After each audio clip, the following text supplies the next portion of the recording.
I do think it's worth pointing out for the sake of history that both Mayor Eric Adams as well as Mayor Brandon Johnson did over and over again lobby the Biden administration to fix the problem on the southern border. There were trips that Brandon Johnson took to the White House saying, listen, if something has to be done. I think we can acknowledge that both things can be true at the same time. I think one can acknowledge that some of the sanctuary city policies that were passed by many of these mayors, the sanctuary city policy in Chicago was passed before Brandon was even the mayor to begin with, and as well as the one in New York was passed before Eric Adams was the mayor. Those policies might not have been the best policy, but we also must acknowledge in this moment, that the ideal of busing undocumented, unscreened individuals into the interior of the country wasn't necessarily the best policy, especially given the fact that now Texas is saying, well, we have 14 acres of land and we want them back so we can make some money off of them, which is like the walking hypocrisy in a world in which you bust them to the interior of the country. Now we don't know where they are for many of these individuals. So I think we can acknowledge that two policies might not be the best policy, and that could also be true. So Judge Richard, I didn't understand that, but go ahead. No, Richard I said can explain that it the for you sanctuary again, cities if you want. policies that brought all of these illegal aliens to the country may not have been the best. Let me tell you something.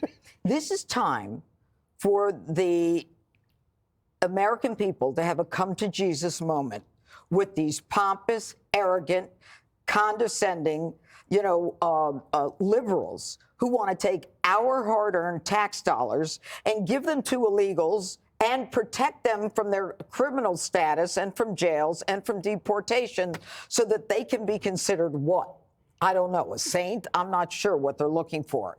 And this is really why you're losing people like people in the inner city, why you've got Chicago. People in Chicago, they don't want their after-school programs ended and all of these buildings that they use their school programs, after-school programs, so that illegals can live there. What are illegals doing? Okay, we're committing crimes in sanctuary cities.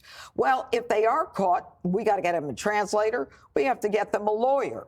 We have to spend our law enforcement time. And in New York City, they're telling us that 75% of the crime in New York City and Manhattan is committed by illegals. But they're taking jobs off the books. They're not paying taxes. And there's unfortunately a lot of crime, especially with those who are MS-13 and Tren de Aragua.